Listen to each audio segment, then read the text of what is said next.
Welcome back to the reading of Reclaim Yourself with me, Jessica Nuñez-LaMarre. Chapter 12, The Power of Our Thoughts. My new path opened my mind up to an entirely new level of thinking.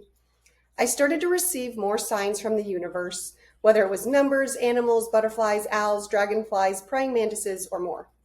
I started seeing hearts in more and more places. I was drawn to people like Gabby Bernstein, Wayne Dyer, Marianne Williamson, Michael Beckwith, and Eckhart Tolle. One day in an Uber from LA to Orange County, I was telling the driver about my new path, and he told me about Rhonda Byrne, and with that, the book, The Secret, came into my life. I listened to the audiobook over and over. I watched the movie. I loved it. I started opening my mind to new thought patterns. The Secret teaches that our thoughts create our reality and manifestation. For months, that's how I tried to live my life, just focusing on the positive, ignoring the negative. I would try my best only to think positive thoughts. But it was so hard. I had become good at being aware of my thoughts. I would take negative thoughts and beliefs and transform them into positive ones. I would look at limiting beliefs and give gratitude to them. Yet I couldn't shake the feelings of irritation, frustration, and resentment. Still, while things in my life were getting better, I wanted another way.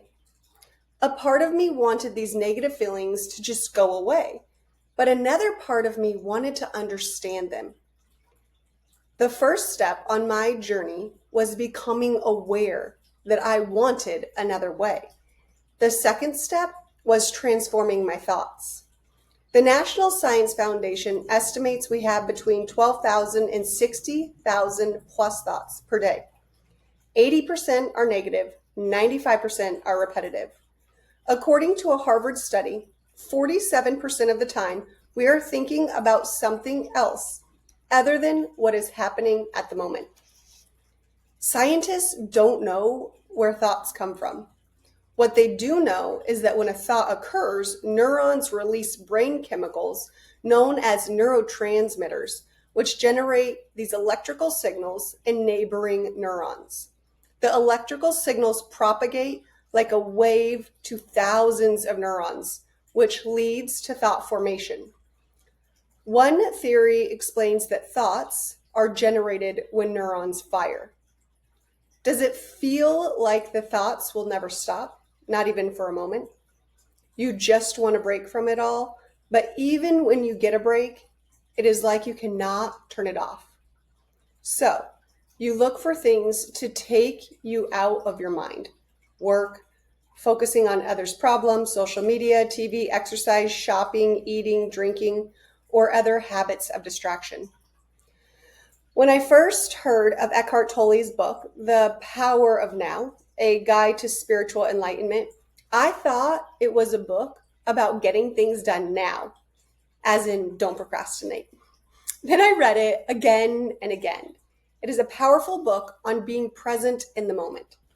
One of the most powerful messages in that book for me is, what a liberation to realize that the voice in my head is not who I am. Who am I then? The one who sees that.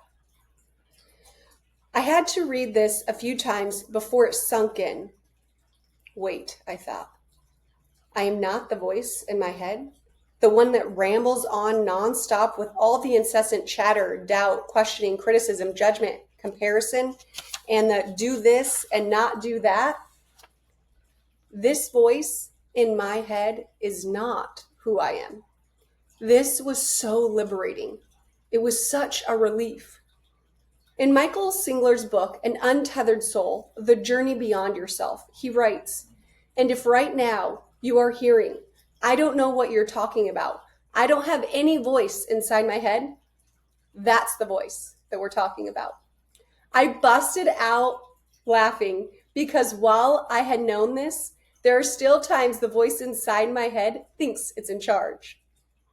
What if you gave your mind the impossible task of keeping yourself safe from anything that hurts you? What if you gave your mind limits and boundaries to live within because you learned that is what is safe? What if the conversations in your head are just trying to protect you and keep you within these invisible boundaries? Think about it. When someone upsets you, your mind tries to make it right and justifies everything you did and may even justify what they did. If something happened at work in which you thought you did something wrong, your mind would try to justify it, or it may start to condemn you, judge you, or criticize you. What if it does this because you learned this behavior when you were young? What if at a young age you taught your mind this is what is supposed to be like? When you were young and got in trouble, you most likely could not express how you felt. So you internalized the conversation, and instead of criticizing others, you started criticizing yourself because there must be something wrong with someone, right? And it must be you, as the adults are saying so. These thoughts are learned behavior, and what they truly need is to be healed. When we heal what is at the core, the root cause, these thoughts start to shift. Know that you are not your thoughts. You are the one who is aware of your thoughts. We have thoughts for a multitude of reasons. Inherited thoughts. These are thoughts we've had for millennia. We survived by fear. Fear kept us safe. We didn't get eaten by a saber-toothed tiger because of fear. We needed fear to survive. This is the feeling we get when something is inherently wrong or your life could be in danger. Ingrained thoughts. These are the thoughts we learn from our family, loved ones, and caretakers that keep us safe, in quotation marks, from getting hurt or tell us who they think we are. The fastest way to get a child to stop doing something is to scare them. We learn at a young age, don't jump, climb, run, or fall. And then we take on all these fear-based thoughts, and they don't need to tell us anymore. We get labeled with thoughts like shy, loud, obnoxious, stupid, brat, nice, nerd, and bossy. And then we create stories around these thoughts, and they continue to show up in our lives. Then instilled thoughts. These are the thoughts when people tell us what to do or think, so we don't stand out, so we are not different. The thoughts that keep us safe, in quotation marks, in society. These thoughts are learned through our own experiences or others telling us. We lived in communities, survived in communities, and needed the communities to live. We could die if we were left alone, so fitting in is ingrained in our DNA. We know mom is on edge, so we do more to try to make her happy. We know dad is tired, angry, or busy, so we steer clear. Additional instilled thoughts make us behave in a certain way, or there could be physical, mental, or emotional punishment. Instilled thoughts could also come from family, society, church, or culture, and be spoken or unspoken, like marriage before kids, racism, homophobia, or things like holidays, work ethic, and gender roles in relationships and work. Intended thoughts.